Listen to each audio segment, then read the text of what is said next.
Todos conocemos Pixar.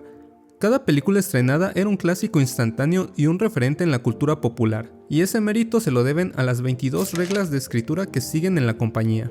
Y aunque vale la pena analizar la regla número 8, aprender a terminar, para que ya dejen morir a Toy Story de una vez, prefiero enfocarme en la regla número 22, busca la esencia. Y estoy hablando de los lugares donde estas historias son contadas. Los Increíbles no serían lo mismo sin esa estética de los años 50 que se encuentra en toda la ciudad, y las emociones de Intensamente no nos parecerían tan interesantes sin ese mundo fantástico que está dentro de nuestra cabeza. De niño me emocionaba cada película de Pixar porque quería ver qué nuevo mundo iba a conocer. Es por eso que quise visitar 3 ciudades en Pixar y entender cómo es que construyeron ese mundo. Empezando por... Los diseñadores en Pixar originalmente concibieron Monstrópolis como una ciudad similar a la ciudad de Halloween en la película The Nightmare Before Christmas, o el extraño mundo de Jack para los Méxicos. Pero después de darse cuenta de que los monstruos en esta ciudad asustan porque esa es su chamba y sin asustar no cuentan con energía, pues fue entonces que la ciudad entera fue rediseñada a un estilo de ciudad industrial. Esto se refiere a que una población se desarrolla alrededor de una enorme fábrica, y a medida de que la industria crece, lo mismo pasa con las necesidades de sus empleados. Entonces, por consecuencia, los alrededores eran ocupados por hospitales para tratar accidentes, escuelas para los hijos de los empleados y restaurantes como actividad de ocio, convirtiéndose finalmente en una ciudad.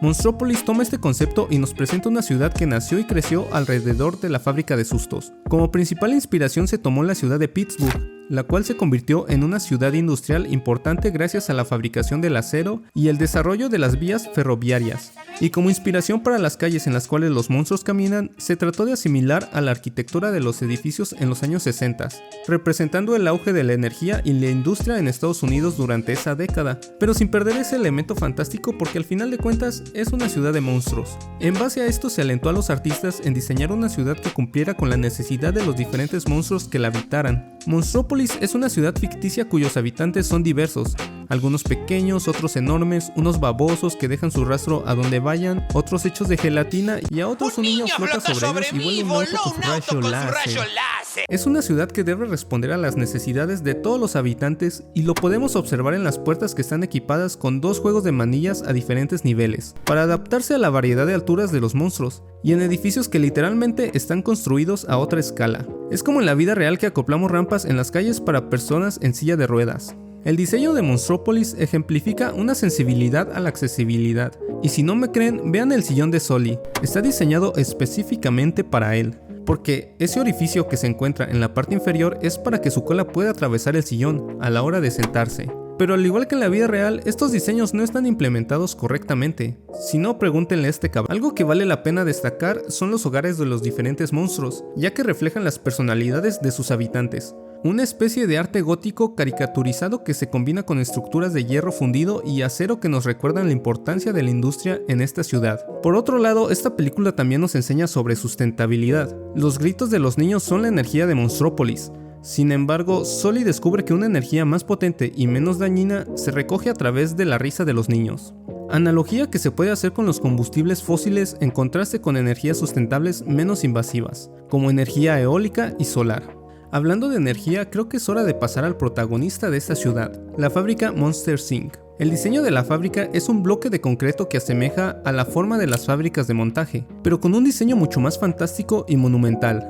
Los diseñadores han comentado que imaginaron la fábrica de Monsters Inc. como una especie de edificio modernista de los años 60. La idea era que la fábrica original había sido demolida y en su lugar se construyó este bloque moderno que se instaló en la década de los 60. La fábrica Monsters Inc. tiene unos 40 años para la época en la que transcurre la película, y ya se siente obsoleta.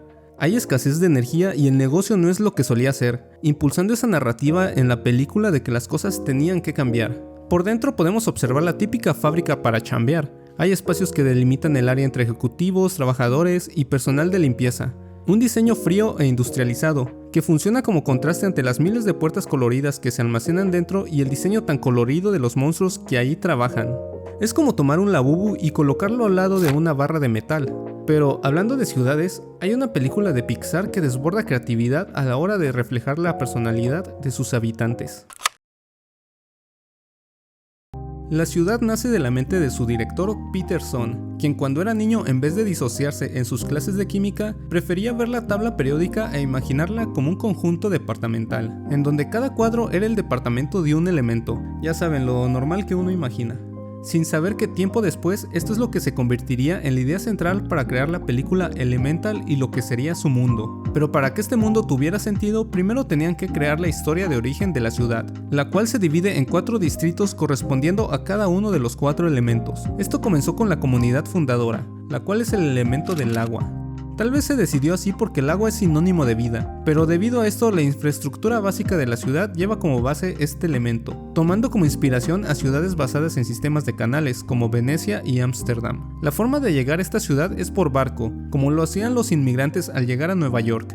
Y aunque existen diferentes tipos de transporte enfocados a cada elemento, el sistema de transporte principal en donde cualquier elemento puede coexistir es una especie de metro que está basado en acueductos. Los hogares de los habitantes de agua están basados en piscinas y fuentes, diseñadas de esta forma para que los usuarios puedan desaparecer entre ellas y transportarse más rápido de un lugar a otro. Después llegó la segunda comunidad, la cual es la tierra, dando forma a una ciudad en donde 2 elementos coexisten de forma perfecta, ya que podemos ver en toda la película cómo es que la tierra aprovecha el agua para florecer y crecer. Cada edificio asemeja a una montaña o figuras que podemos ver en la naturaleza, estando cerca del agua para poder nutrirse. Sus hogares están inspirados en cuevas y elementos naturales, pero hay edificios que personalmente me recuerdan a Petra y muchos otros maceteros escalonados con esas terrazas que sobresalen sobre los edificios. Después llegó la comunidad del aire implementando edificios que asemejan a sistemas de aire acondicionado y elementos que contribuyen al paisaje como grandes hélices al costado de los edificios o veletas en la punta de los rascacielos. Pero la aportación más importante a la ciudad fue el implementar un deporte en donde dan rienda libre a la velocidad y la agresividad del viento, en un estadio que convenientemente se llama Ciclón. Y por último llega la comunidad más excluida de la ciudad, la cual es el fuego. Y no es de extrañar, ya que como había mencionado antes, la infraestructura de la ciudad está basada en agua, haciendo que todo se sienta invasivo para ellos, y reafirmando su sentimiento de que no pertenecen a ese lugar. Es una alegoría muy obvia a los inmigrantes que llegan a Nueva York, ya que los padres del director Peterson son coreanos, que llegaron a Estados Unidos y él quería plasmar esa sensación de ser un extraño en una tierra en donde no te sientes bienvenido. Esto lo podemos ver en la película con la escena de los padres de Ember en donde al ser rechazados deciden crear su pequeña comunidad alejada de la gran ciudad. Algo parecido a lo que hicieron varias minorías en Estados Unidos, al formar comunidades a las afueras de la civilización. La comunidad del fuego se encuentra debajo de un puente, así que más marginado no se puede. Sus hogares están inspirados en chimeneas de piedra y hornos que constantemente se mantienen encendidos, dando esa sensación de estar caminando por un barrio coreano de noche. Y así es como esta ciudad fue creada, implementando los elementos en un paisaje urbano que se siente en armonía con todos. Bueno, con todos excepto con la comunidad del fuego.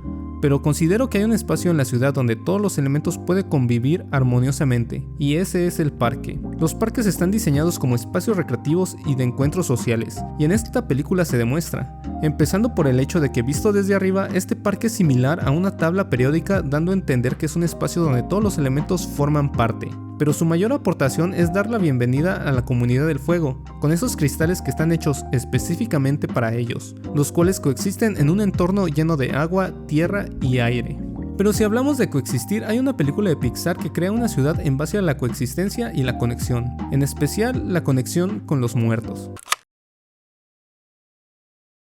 Esta película se basa en la conexión entre tus raíces y las diferentes generaciones que han existido para que hoy en día te encuentres donde estás, o sea, en tu cama viendo a un mamador hablando de arquitectura y Pixar. Pero también se trata de honrar la memoria de los que ya no están aquí mediante nuestros vínculos. Estos vínculos son representados en esos puentes de flor de cempasúchil que no solo actúan como lugares físicos, sino que también representan los vínculos emocionales y espirituales entre los vivos y los muertos, funcionando como portales entre dos mundos. A estas alturas es bastante obvio la cultura a la que representa la ciudad de los muertos, pero lo que no es obvio es que esta ciudad está basada principalmente en Guanajuato, y las personas que han visitado Guanajuato, al menos en el Forza, sabrán que andar por aquí es un cagadero, pero en urbanismo esto se llama traza de plato roto.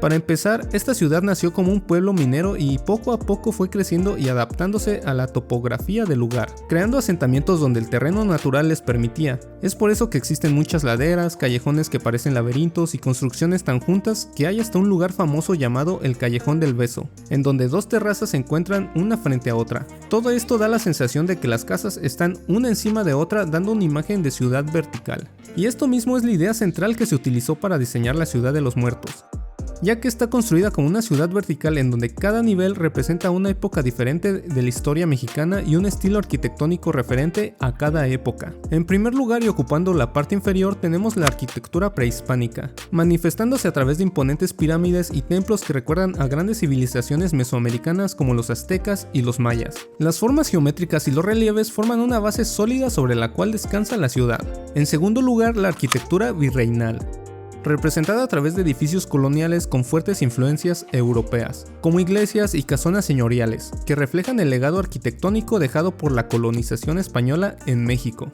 Después encontramos la arquitectura colonial, con sus elementos de mampostería y teja, en donde las calles empedradas y las plazas adoquinadas recrean la imagen de los pueblos coloniales, donde se fusionan las tradiciones indígenas y españolas. En el cuarto nivel encontramos la arquitectura Art Nouveau, con su énfasis en las líneas curvas y siluetas estilizadas. Está representada a través de edificios emblemáticos y estructuras elegantes que aparentan sofisticación, gracias a sus detalles ornamentales y formas orgánicas. En quinto lugar tenemos la influencia Art Deco en México, representada a través de edificios con líneas geométricas definidas y elementos decorativos vibrantes. Los materiales lujosos reflejan el glamour de esta época y son mayormente vistos en la fiesta de Ernesto de la Cruz. En el penúltimo nivel se encuentra la arquitectura modernista, reflejando la búsqueda de innovación y el progreso con edificios vanguardistas que se enfocan en la funcionalidad y la simplicidad. En último lugar, y ocupando la parte superior, encontramos la arquitectura contemporánea, representada por rascacielos y estructuras fabricadas en acero, reflejando la evolución arquitectónica en México durante el siglo XXI. La ciudad combina todos esos estilos arquitectónicos en una especie de torre en donde curiosamente no hay barandales o barreras de seguridad, ya que los habitantes pues ya están muertos.